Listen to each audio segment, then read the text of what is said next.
Hello children, welcome to असा education.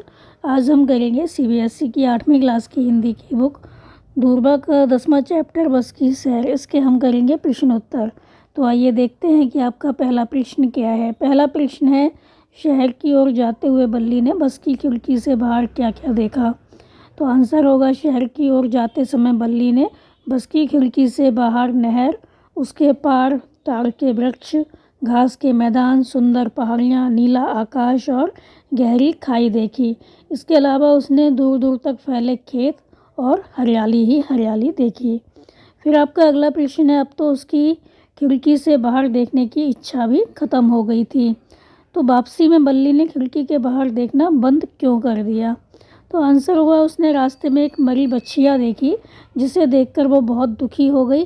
तो बच्चिया का ख्याल आते ही वो बहुत दुखी हो जाती थी और बच्चिया का ख्याल उसे बार बार सता रहा था, जिससे खिड़की से बाहर देखने का उसका जो उत्साह था वो ढीला पड़ गया और उसने खिड़की से बाहर देखना बंद कर दिया। आपका अगला प्रश्न है, बल्ली ने बस के टिकट के लिए पैसों का प्रबंध कैसे किया। तो बल्ली ने छोटी छोटी रेजगारी इकट्ठी की, अपनी मीठी गोलियां, गुब्बारे, खिलौने लेने की इच्छा को दबाया।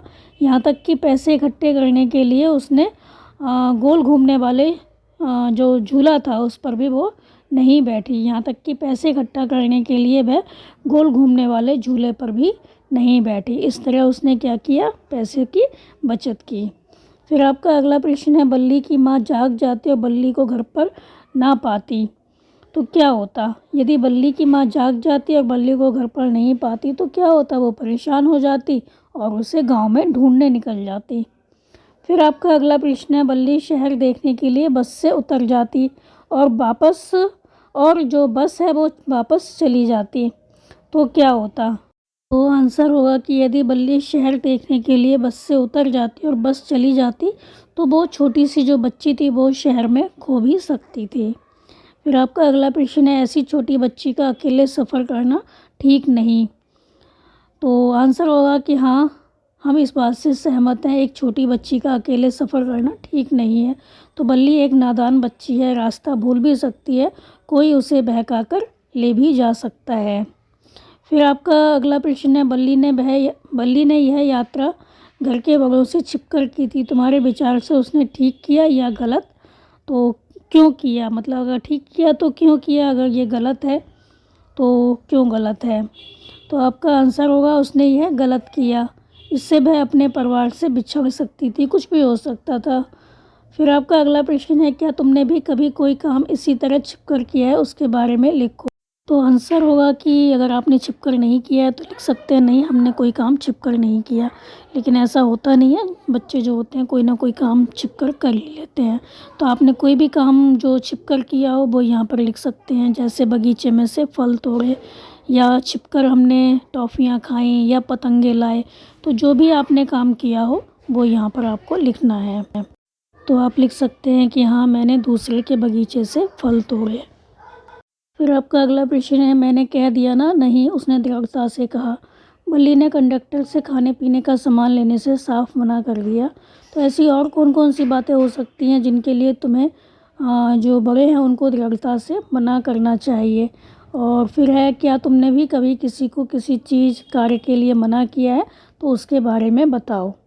तो आंसर होगा, ऐसी निम्नलिखित बातें हैं जिनके लिए बड़ों को दृढ़ता से मना कर देना चाहिए, जैसे कि अनजान व्यक्तियों के साथ कहीं नहीं जाना चाहिए। कोई व्यक्ति आपसे कहता है कि वहाँ चलो तो उसे मना कर देना चाहिए। यदि घर जाने की बात भी कहे तो भी मना करना चाहिए। तो अगर कोई व्यक्ति कहता है कि मैं तुम्हें तुम्हारे घर पहुँचा दूँगा तो उसकी बात में नहीं आना चाहिए, मना कर देना चाहिए। और किसी को भी मामा काका आदि नहीं बनाना चाहिए। कोई कहे मैं तुम्हारा मामा हूँ, काका हूँ, चलो मेरे साथ, तो उसको मना कर देना चाहिए।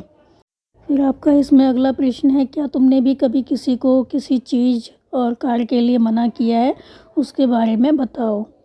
तो हाँ, एक बार हमारे स्कूल के चपरासी ने हमें टॉफ़ियाँ देने की कोशिश की थी तो हमने मना कर दिया। तो आप यहाँ पर कुछ भी लिख सकते हैं जो आपके साथ हुआ हो।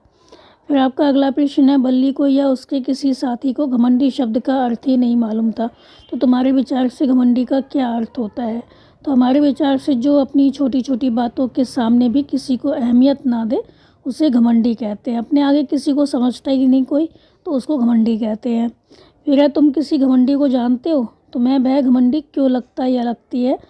तो हमारी एक दोस्त है जो घमंडी है, उससे कोई भी बात करो वह किसी को महत्व ही नहीं देती, बल्कि अपनी बात को आगे रखने की कोशिश करती है। फिर आपका अगला प्रश्न है, बल्ली घमंडी शब्द का अर्थ जानने के लिए क्या क्या कर सकती थी, उसके लिए कुछ उपाय सुझाव। तो बल्ली घमंडी शब्द का अर्थ जानने के लिए निम्नलिखित उपाय कर सकती थी। अपनी माँ से पूछ सकती थी, अपने टीचर से पूछ सकती थी, अपनी किसी सहेली से जो उससे कुछ बड़ी हो उससे पता कर सकती थी कि घमंडी मतलब क्या होता है। फिर आपका अगला प्रश्न है, बल्ली ने एक खास काम के लिए पैसों की बचत की। बहुत से लोग अलग अलग कारणों से रुपए पैसे की बचत करते हैं। बचत करने के तरीके भी अलग अलग हैं, तो हर कोई बचत करता है। बचत करने के बहुत से तरीके होते हैं, तो किसी डाकघर या बैंक जाकर पता करो कि किन किन तरीक़ों से बचत की जा सकती है। तो आंसर होगा, बैंक में फ़िक्स डिपॉजिट होता है, उसमें हम पैसे जमा कर सकते हैं, एफडी होती है। और छोटे छोटे मनी बैंक में जैसे गुल्लक लेकर ये सब चीज़ें जो होती हैं उसमें डालकर हम पैसे जमा कर सकते हैं। कोई गुल्लक ले सकते हैं, उसमें पैसे डाल दिए रोज़ तो हमारे पैसे इकट्ठे हो जाएंगे। बैंक में जाकर हम एफडी करवा सकते हैं और ऑनलाइन एफडी भी हो जाती है। तो हम इस तरह से अपनी जो बचत है वो कर सकते हैं। फिर है, घर पर ही बचत करने के कौन कौन से तरीके हो सकते हैं। तो घर पर कैसे बचत हो सकती है? तो गुल्लक में पैसे डालकर बचत हो सकती है, अलग पर्स में जमा करके हो सकती है। एक हम अपना पर्स बना लें, उसमें हम पैसे डालते रहें, किसी को ना बताएं। और कुछ लोग आपस में मिलकर थोड़े थोड़े पैसे एक साथ जमा करें, तो घर पर ही क्या हो सकता है, पैसों की बचत हो सकती है, पैसे जमा हो सकते हैं। फिर है, तुम्हारे घर के बड़े लोग बचत किन किन तरीक़ों से करते हैं, पता करो। तो हमारे जो घर के बड़े लोग हैं वो बैंक में पैसा जमा करते हैं, एफडी करवाते हैं और किसान पत्र लेते हैं। इस तरह से घर के जो बड़े लोग होते हैं वो बचत करते हैं। तो ये थे आपके इस चैप्टर के प्रश्न उत्तर। यहाँ पर आपका चैप्टर ख़त्म हो गया। तो बच्चों, आप इस चैप्टर को अच्छे से समझ कर याद कर लीजिए और हमारे चैनल असा एजुकेशन को लाइक कीजिए, सब्सक्राइब कीजिए और शेयर करना तो बिल्कुल मत भूला करिए। Thank you.